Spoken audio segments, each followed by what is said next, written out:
Speakers, publishers, consultants, coaches, and info marketers unite. The Speaking of Wealth Show is your roadmap to success and significance. Learn the latest tools, technologies, and tactics to get more bookings, sell more products, and attract more clients. If you're looking to increase your direct response sales, create a big-time personal brand, and become the go-to guru, the Speaking of Wealth Show is for you. Here's your host, Jason Hartman.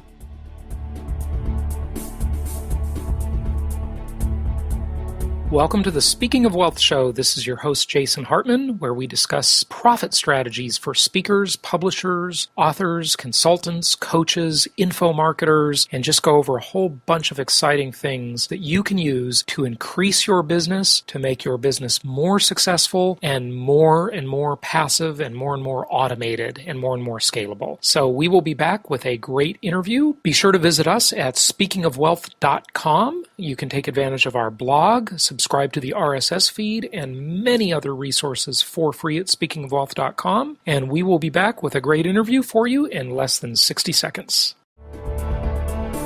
Are you interested in a property outside of our network? Do you need a second opinion? No problem. Let Jason's experts evaluate the deal. Our deal evaluator is only $50. For more information, go to jasonhartman.com now. My pleasure to welcome Professor Corey Olsen to the show. He is an English professor who started a podcast about 2.5 years ago, has a great story about it, and I think you're going to learn a lot from his experience, and so thankful to have him with us tonight. Corey, thanks for joining us. Appreciate it. How are you? I'm great. Thanks for having me. Well, my pleasure. So you are an English professor, and That's right. You have a particular specialty, it sounds like. That's right, yes. I mean, I have sort of a dual specialty in medieval literature and also in fantasy literature, especially the works of J.R.R. Tolkien. Fantastic. And you as a professor, you were saying before we started taping, you were saying that, of course, and people know this, that professors are under tremendous pressure to publish. And usually they're publishing articles in academic journals that few people read, or they're publishing textbooks, which have a fairly small market as well. Now, have you participated in that world of publishing, or was podcasting really the route you wanted to take? Well, I basically started off doing that. That's what we're trained to do in graduate school, and I did some of that. I've published a couple articles and, was sort of working on some things. But really the thing that kind of got to me is that I became sort of dissatisfied as I was planning out these articles and writing these things, basically thinking about who my audience is, which is very few people. That basically the way that academic publishing has become, largely through economic pressures, academic journals and academic books are generally just simply priced out of the range of normal consumers, even people who would be interested in reading them. So that basically I was finding that the academic conversation was often just a kind of a closed conversation among a small group of scholars. And there's definitely value in that, and I definitely enjoy talking to other scholars. But for myself, that's never what I was most excited about. And what I was really excited about was actually trying to reach a wider audience and reach more people. And for me, I decided, instead of taking that time to work on a few more articles or maybe work on a scholarly monograph, I decided to instead to go the media route and be a podcaster. So I chose podcasting really not because I knew anything about the genre. I really didn't. But basically, I was a teacher, and what I am most comfortable with is teaching in class. So I wanted to do something where I could be using my own voice and I could be kind of appealing to my own lecture style. I thought that would be, I thought about starting a blog, but really I kind of wanted to involve my voice and do more of what I normally do in teaching. So that's why I went the podcast route, and it has been a lot of fun. And being able to reach out to people, there is a very dynamic audience out there of people who not only just are fans of Tolkien, not just people who are kind of Peter Jackson fans and Orlando Bloom fans and that kind of thing, but people who are really interested in engaging in these works in ways that just delight any English professor. I mean, there's such a hunger out there for a real academic conversation that involves a wider audience of people. There are so many tens of thousands, hundreds of thousands of people out there I found who really want to take part in this kind of conversation and have been thirsty for it. And it was remarkable. As I said, I had no idea what I was doing. I just started posting things. I figured out how to do an RSS feed, posted it to iTunes, and it just kind of took off. Yeah, so what's interesting, though, is since you're a professor, do you have access to podcasting in a different way? iTunes has something called iTunes University or Yes. iTunes U. Now, are your podcasts published in the iTunes University category or the regular category where all the rest of us are? Both, actually. I do have access to iTunes U, and that has been a really good thing. The way that works is that goes through individual colleges and universities. So Washington College has a sort of, well, site isn't exactly the right word, but they have a thing on iTunes U. They have a center on iTunes U, and they started carrying my podcast. But I had been doing it on iTunes previously. It was basically once my podcast had established itself and had a large number of followers, then basically there were people in my college who came to me and said, "Hey, we're wanting to start an iTunes U site. Can we put your podcast on there too?" And so they did. But it's separately maintained. It's not connected automatically to the RSS feed that I put out. So actually, it only has the episodes that the tech people at my college have gone through and uploaded themselves. So it's actually kind of a subset of them. But it does go to a different pool of people who are really seeking out academic content, and that's really good. It was we had a kind of exciting period at the end of 2010 when the podcast got kind of picked up by, you know, how iTunes sort of selects podcasts to put on their buttons and, you know, what's hot and all of that. And my podcast got flagged on the iTunes U and was up. I was up in the top 10 charts for most downloaded lecture series for a while, for about a month and a half, actually, at the end of 2010. That was kind of a fun and exciting time. Well, looking at iTunes now, you've got 196 ratings, and your average rating is 5 stars. So congratulations on that. Thank you. You've got a whole bunch of reviews here in addition to the ratings, and I guess you've got 142 episodes so far. Yes. Okay. Yes. And it looks like, just to give the listeners some metrics, it looks like the time for your episodes is really all over the board. I see episodes here that are 14 minutes, 7 minutes, and then I see one that's an hour and 4 minutes, 49 minutes, 32 minutes. So you're really kind of all over the board time-wise, it sounds like, right? It is, yeah. Now, the short ones are more unusual. My average section is probably an hour long, sometimes even up to 2 hours long. I have sort of different subsets that I do. Sometimes I have some just straight up lecture series that I've done where I did a lecture. I started off, the very first episodes I did was just doing a lecture series, working my way through J.R.R. Tolkien's The Hobbit. Not exactly chapter by chapter, but like one little chunk of chapters at a time, going through the book in 8 lectures. And those were sort of shorter because they were kind of more pre-scripted stuff. It wasn't really fully spontaneous, so they tended to be shorter. Later on, I started adding some other features. I started doing some just one-on-one conversations with students or other Tolkien experts. I started recording live class sessions. There are 2 of the courses that I taught at Washington College, and it's simply my class with I just mic'd myself during a class I was teaching. And got the permission of the dean and the school to post that both to iTunes U and to my podcast feed.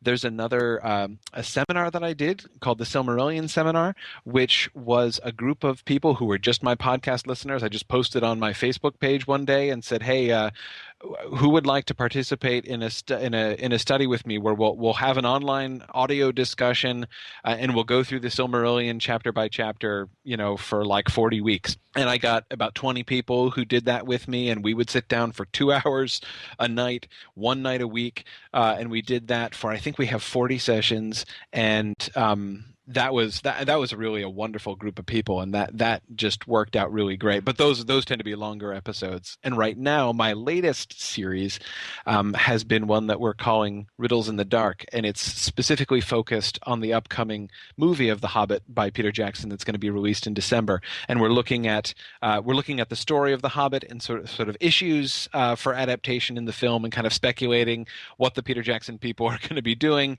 with these things in the films, and kind of talking about what we see in the books. And we're doing a set of predictions as to what we expect to see in the movies and stuff. It's been a lot of fun. So all these different segments that we're doing, and again, I would just emphasize these are all things that I completely made this up as I went along. As I said, this was not like a well thought out strategy on my part from the beginning. It was really just responding to demand. This, my podcast totally started with me having a passion for teaching a thing and putting it out there, finding that there were a lot of people who were enthusiastic about it, and then from there just responding to their demands. When I put this stuff out there, as I said, I just started doing lectures, which people really liked and still really enjoy, but they wanted to take part in the conversation. They wanted to be able to speak too. So I started doing more and more multi-directional stuff, whether it be interviews or call-in sessions or class sessions and things like that. So that just kind of grew very organically as we added new things and started to do more stuff, and that's been really a tremendous amount of fun. But I said that's really all been driven by the sort of requests and demands of listeners, and that's been really great. Corey, one of the things I find about podcasting, and in my years of doing it, and one of the things I just love about it, is that it gives you this tremendous networking opportunity with other people who may be guests on your shows that you wouldn't normally get to network with. You may not have access to them. I mean, for example, just you and I talking right now. If I was some guy that just called you out of the blue and I said, hey, I hear you have this podcast, you probably wouldn't take the time to talk to me, or you might be very charitable and do that. I don't know you that well, obviously. But it gives you a great access to experts, to education, and to just a network of people. I cannot tell you how that's improved my life and my business life. And when you said you did that 40-episode series and you got all these other people involved, right? How many people would you say that you've involved in your podcast? That have actually taken part, like spoken on my podcast? Yeah, Gosh. or in some way been involved. Yeah, in even some in way content been involved. development or whatever. I mean, I would say over the years, at least 40, 50 people.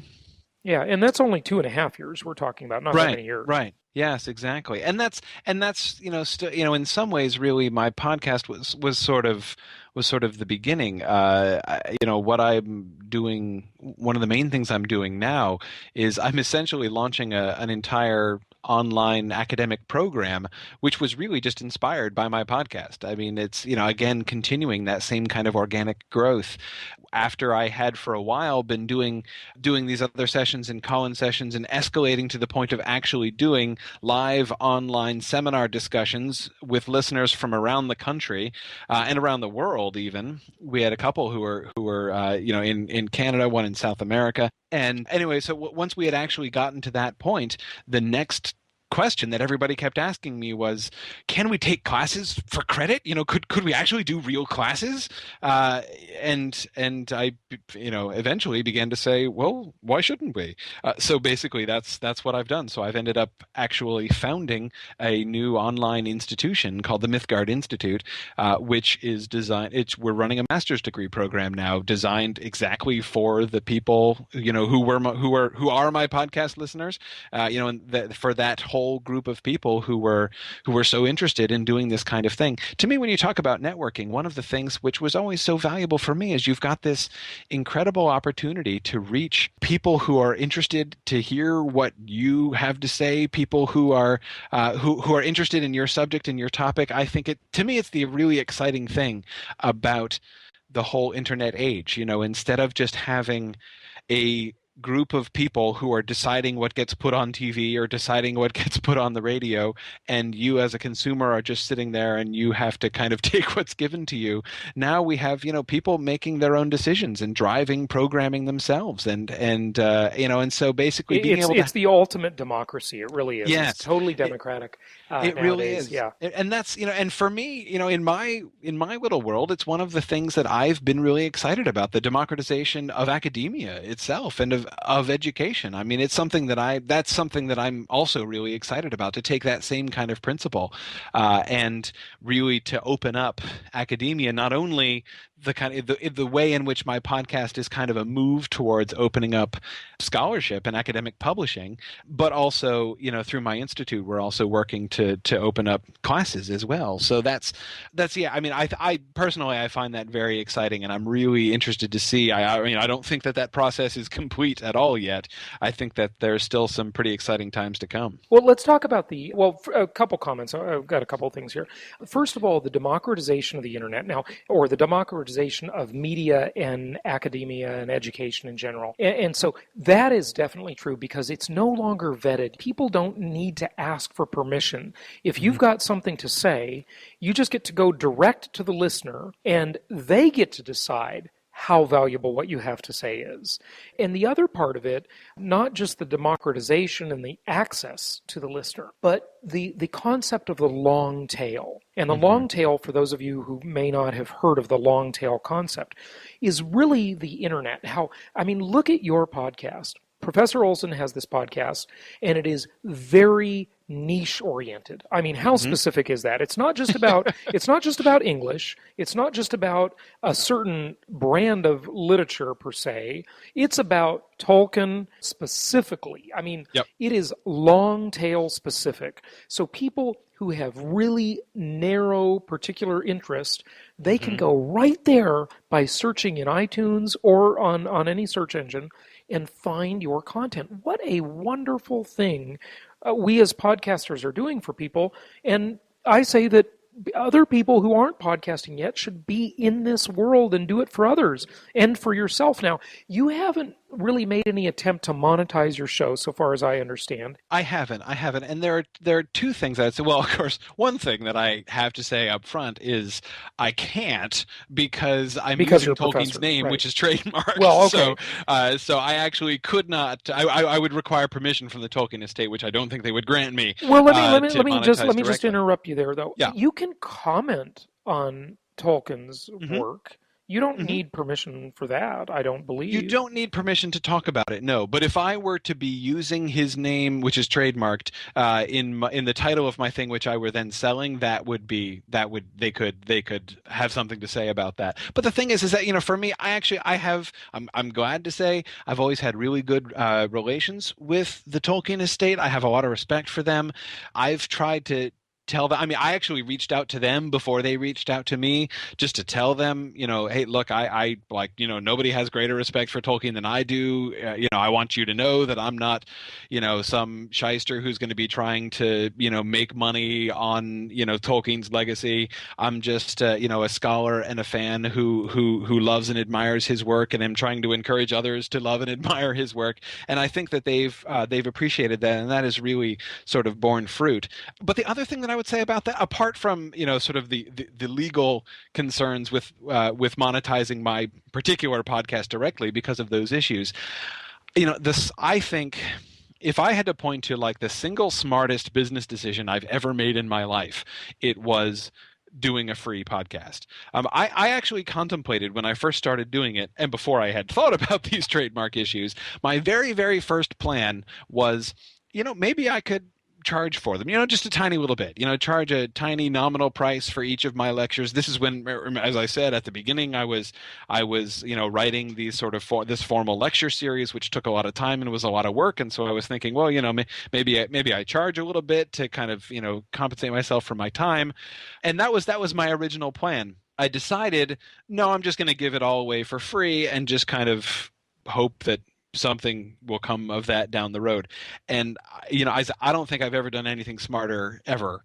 That was really I mean, like a turning point in my life, essentially making that decision, because since it was out there and available for everybody, it really spread and also has generated really, really goodwill. I mean, I have found that the kind of not just listenership, but community that I've been able to establish through that has been just priceless, and has been the foundation of other things I've been able to go on and do. And again, and I think, to me, I know there were several of my listeners who were kind of worried that, when I reached a certain point of popularity, I was going to start charging for things, that's as one approach that people often take with these kinds of things, like online newspaper subscriptions and whatnot. But I never did that. I never wanted to do that.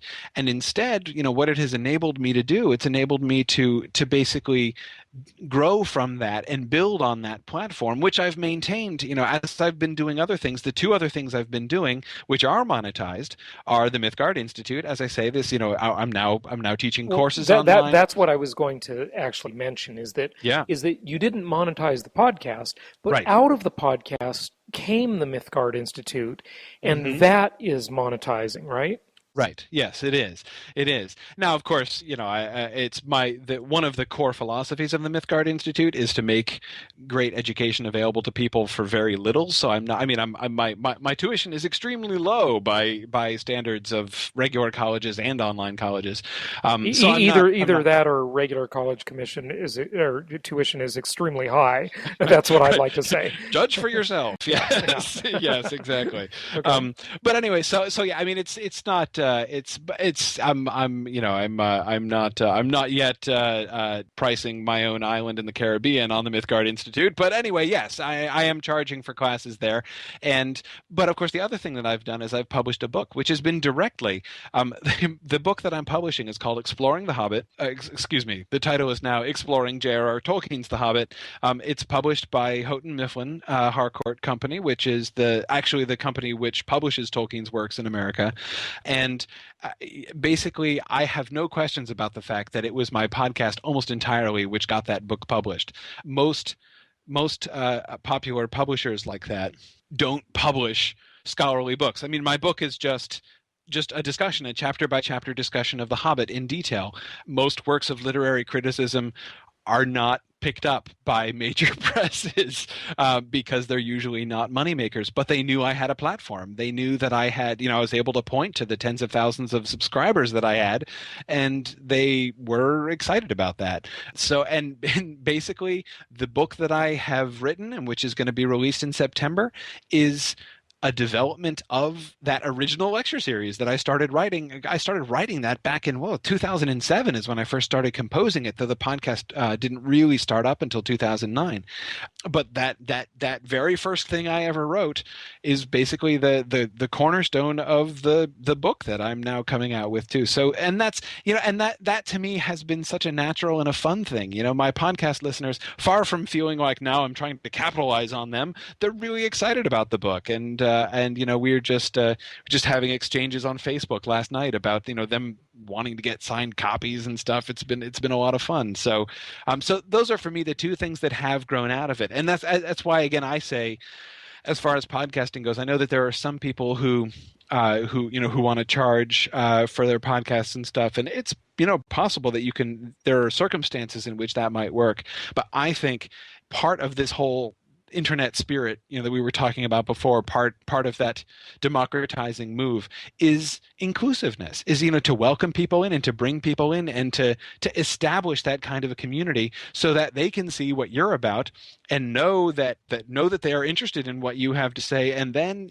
they will be interested, they will order books, and, they will sign up for classes and things like that, because now you create the community first, you welcome them in first. Absolutely. And frankly, I think, and this is probably not your world at all, but I touch into this world a bit, I'll call them the typical internet marketer crowd. A lot of them they won't podcast because they don't want to give away their content for free.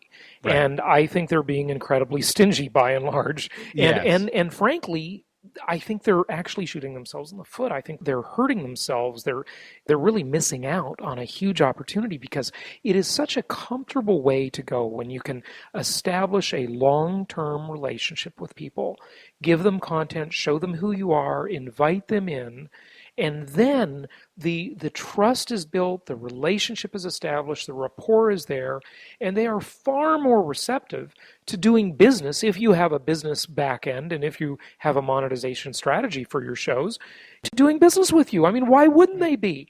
Versus some stranger they're going to find by doing a Google search or the old proverbial going through the yellow pages. Right. Yeah. Right, the 21st century version. Yeah, no, exactly. It's also, similarly, if people are thinking about establishing a podcast or something really simply as a means to an end, like in order just to do advertising essentially, and as really, I think that if you don't have a podcast, if you don't have material that you're willing to give away for free just because you're really enthusiastic about it, because you really then love it's not it, your passion and you don't love it and your heart's not in the right place. Yeah. And people are going to be able to tell that. I mean, people can smell when they're just being sold to, and so yeah, I mean, I think that's, to me, that's really the key of the thing. If you have a thing to say, if you have a thing that you really want to talk about, that you really want to share with people, and you can do that, and they can tell, they can tell that you love this, and they can, it's something that they're going to be able to get excited about. They're not just being set up for something, but it's really something genuine. It's, one thing that I was trying to make sure that my audience really understood when I opened the Mythgard Institute last year. It was in July of 2011. And when I opened it, one of the things that I kept saying to people is, this does not mean that the Tolkien Professor podcast is going to be ending. I'm not just kind of rolling it over now into this institute, which I'm going to be charging people for. I've been maintaining the podcast, and I continue to release episodes. And my plan in the short term, and certainly my plan for the long term, is that establishing Mythgard will only enable me to give away more and to do more stuff. I actually have a producer working with me now, who is actually one of the participants in my online seminar, who stayed on and has become my producer, and she's been great. So yeah, I mean, basically having the Institute has only increased my own resources for my podcast, enabling me to continue it and expand it. So yeah, but again, it's really more than anything just about being genuine about something that you really love. Absolutely, and that absolutely works. Let me take a brief pause. We'll be back in just a minute. Here's your chance to catch up on all of those Creating Wealth shows that you've missed. There's a 3-book set with shows 1 through 60, all digital download. You save $94 by buying this 3-book set. Go ahead and get these advanced strategies for wealth creation. For more details, go to jasonhartman.com. Well, tell us a little bit about some of your statistics or ratings or any of the metrics on your show. We talked about number of episodes. Are you tracking your downloads? I hope you are. And you know what your audience size is?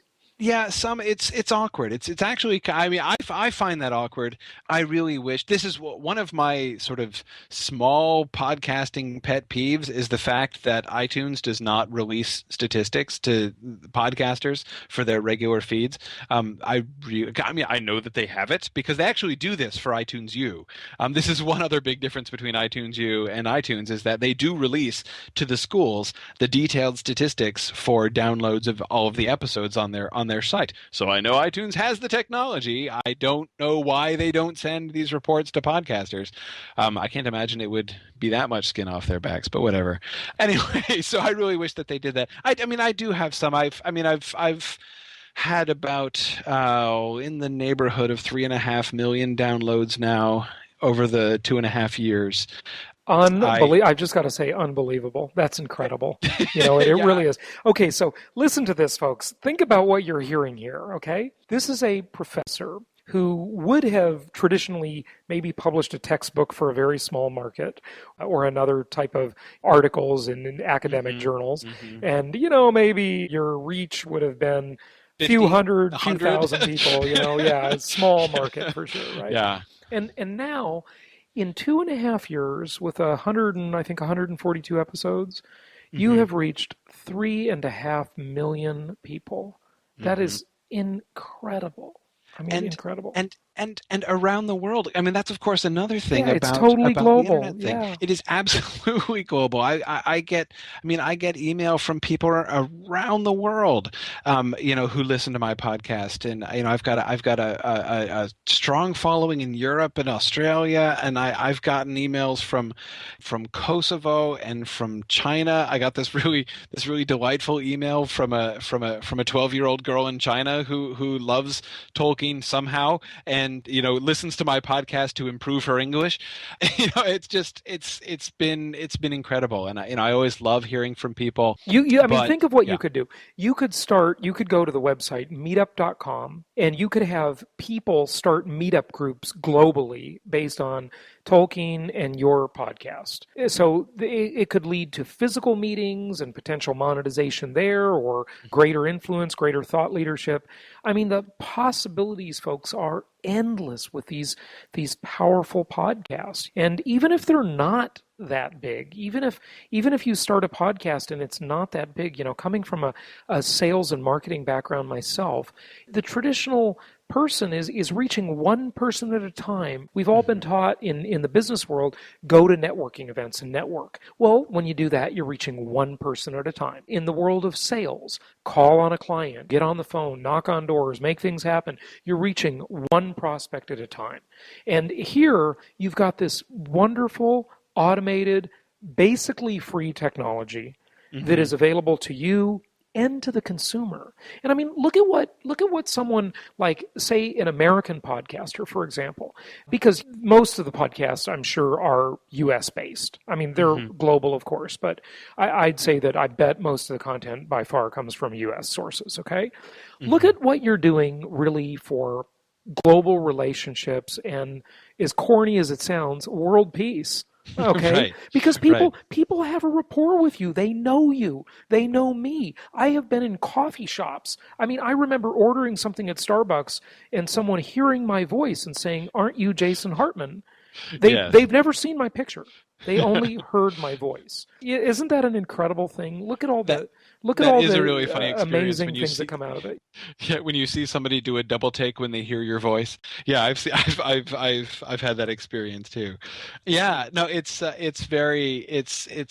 that's extremely rewarding, and the thing is that and this is one of the things that I feel about this is I feel a little bit sort of funny talking about it, because I sort of wish that I had a list of, like, here are the things that you do in order to establish a successful podcast, because honestly it's like I don't really know how it happened.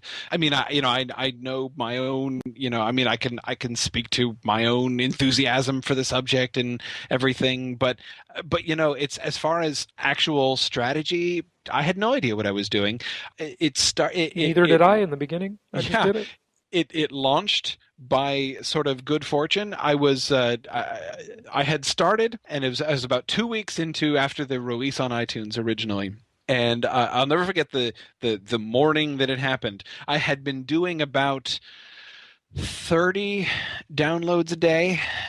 Somewhere between 20 and 30 was a good day for my first 2 weeks, when it was just out there. And when I first opened it up, and I had 3 episodes up there, and so that was all I had. And then one morning I came downstairs for breakfast, and I just looked at my site statistics and saw that I'd already had 1,500 downloads by 8 a.m. And I was like, whoa, what on earth happened? Well, what happened was I got put in a new and notable window in iTunes, and basically from there, that was it. Like, from there, it was just word of mouth. I never promoted my podcast.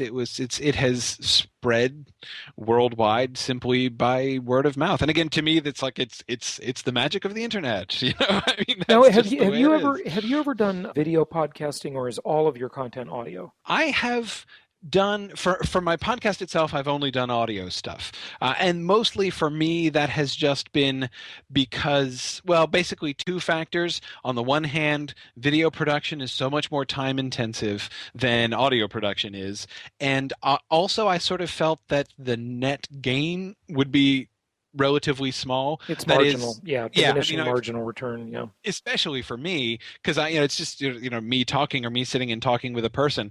So like, do I spend a lot more effort to do a video version of like, so you can watch me sitting there talking to a person? Like, it just I think that there are a lot of really excellent video podcasts, but for me that wasn't really something that I was interested in. Now, when I've with the Mythgard Institute, we do have a YouTube channel with some sort of announcement stuff that I've done and some sample classes, because we record all of our classes, and so there is a bit of a video element there. But with my podcast, no, I've never really done video. Well, fantastic. Well, what else would you like the listeners to know? What else can they learn from what you've done? Maybe this is a good question. Just talk for just a quick moment about equipment. Oh, sure. How are you recording? What are you doing? Any tools you use or applications, or do you use WordPress and FeedBurner or all of that kind of stuff? Basically, I just started using. I started and I don't do much more than this now. I just bought myself a headset, a USB headset for my laptop. I have a MacBook laptop. I was just recorded using my headset in GarageBand. Which headset did you use? It's a Sennheiser headset, but it's really, under $100. Mm-hmm, it's not a fancy thing. That $45 Plantronics one is pretty great. Yeah, Yeah. No, I've got some Plantronics stuff. It's another company that I really like. Yeah, no, it's very simple. I've gotten a little bit more sophisticated equipment as time has gone on. I have a field recorder that I really like. It's a Zoom H4n. I have that one. Yeah, fantastic field recorder. I love this thing, and I've used it to record class. I've used it for interviews. It did this magical thing once, where I was recording a conversation in a bar on disco night. So they were dancing. There was like booming dance music. We could barely hear each other, but somehow the H4 magically like cancels out it didn't you can still hear that the music is happening, but you could actually hear us talking more clearly on the recording than we could hear each other live. So it was better than the human ear. That's amazing. It was just incredible. So anyway, so I love that thing, but that's something that I bought maybe 2 years in. But yes, basically it required you certainly don't need startup capital to begin a podcast. Just buy yourself a $50 headset and you can use some pretty basic recording apps. I've also used Audacity, which is freeware. And that's a fine recording program. That's something that I and my producer have used a lot. When you're using your MacBook and your Sennheiser headset, what are you recording with then? Usually GarageBand. Actually. Okay. Oh, so are you using Skype and then GarageBand? Yes, I do. It depends on the thing that I'm doing. If I'm doing a one-on-one conversation, I usually do that over Skype. And then actually the recording program I use when I'm recording Skype is Audio Hijack. That's my favorite. So that's just a piece of software you download onto your Mac, right? Yeah, exactly. And it's not free, but it's cheap, and it just basically records all the sounds on your computer, so it does great recordings of Skype, I found. So that's what I used for, that was maybe my very first, other than the headset, maybe my very first investment when I decided to do the call-in shows and stuff. I went out and downloaded a like $20 license for Audio Hijack Pro and was able to record my Skype conversations that way. I use a related program actually by the same company that makes Audio Hijack Pro. It's called ScreenFlow, to capture both video and audio when I'm doing my Mythgard classes. That's how I generate the recordings for the Mythgard classes that I post for my students, because if my students can't catch the classes live, I have video and audio recordings of the classes for them. So I use the sort of big brother of Audio Hijack Pro, which is called ScreenFlow for the Mac. But Camtasia is the name of the nearest PC software, I think, to ScreenFlow as far as being able to capture video on screen and also audio. But anyway, they're really pretty simple stuff. I've never used a soundboard. I don't have anything like that. When I first started, I had the mixer and all that expensive stuff, and I tell you nowadays, I just use Skype and call recorder, and it works great. And a good microphone. I do have a good Right. microphone. Yeah. Yes. No, but and really that is inexpensive to do this. Very portable too. Anywhere in the world I go, I can record a podcast. It's awesome. absolutely. Yeah. No, that's the other thing I love about the H4 is that you can hook mics up to it, and you can connect it to your to your laptop through a USB connection.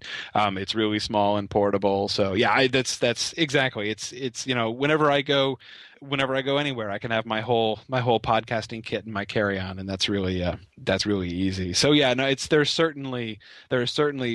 very little reason for anybody to be scared away from it for tech reasons. It's just not very complicated. It's not complicated, and it's not expensive. So absolutely true. Well, hey, just wrap up by telling us what's next for you. What are your plans for your shows? Well, the main thing we're doing right now, sort of the new series that we're doing is, as I mentioned before, the Riddles in the Dark series. We're looking to kind of expand this as, of course, we move towards, I know in my world, this has been looming large for years, and we've been talking about this and watching it develop ever since about 2009, actually, the new Peter Jackson blockbuster treatment of The Hobbit that's going to come the first half this fall and the second half next fall. So in the Tolkien world, that is like the big thing that's coming and everybody's excited about. So we're doing a lot more kind of talking with that. I'm very interested to see if there are ways that I could actually work with Peter Jackson's people. I would love to get in touch with them. That's one thing that I've been kind of working on.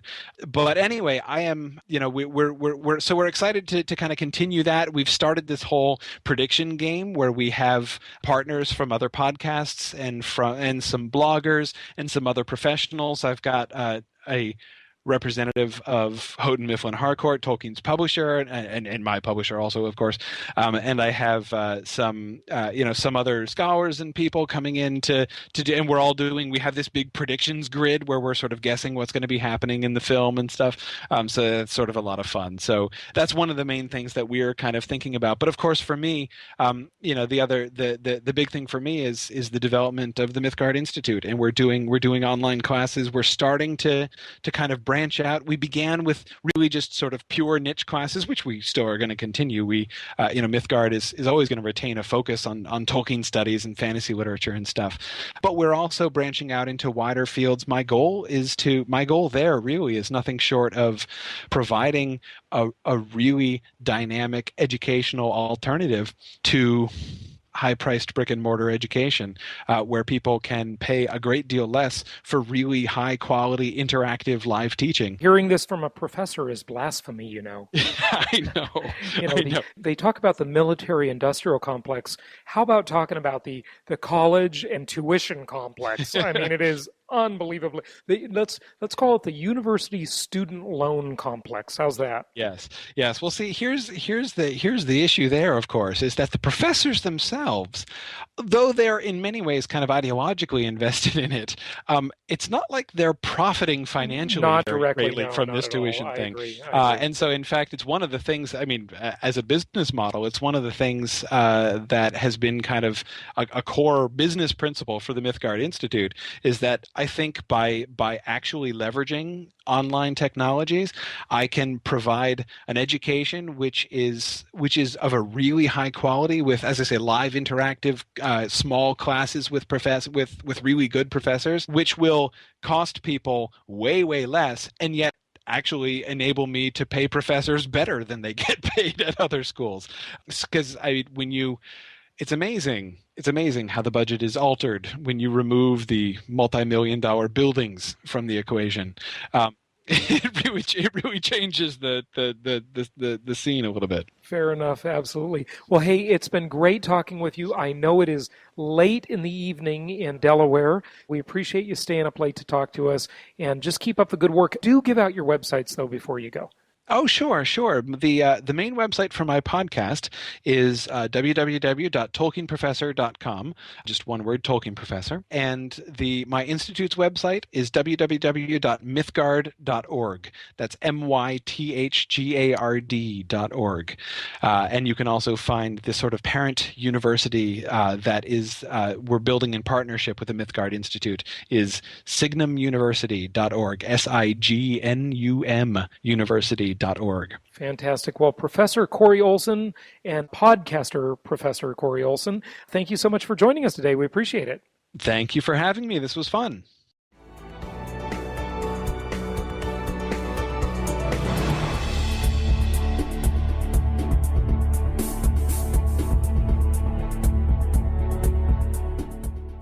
Copyright the Hartman Media Company. For publication rights and interviews, please email media@jasonhartman.com.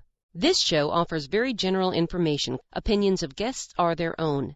Nothing contained herein should be considered personalized, personal, financial, investment, legal, or tax advice. Every investor's strategy and goals are unique. You should consult with a licensed real estate broker or agent or other licensed investment, tax, and/or legal advisor before relying on any information contained herein. Information is not guaranteed. Please call 714-820-4200 and visit www.jasonhartman.com for additional disclaimers, disclosures, and questions.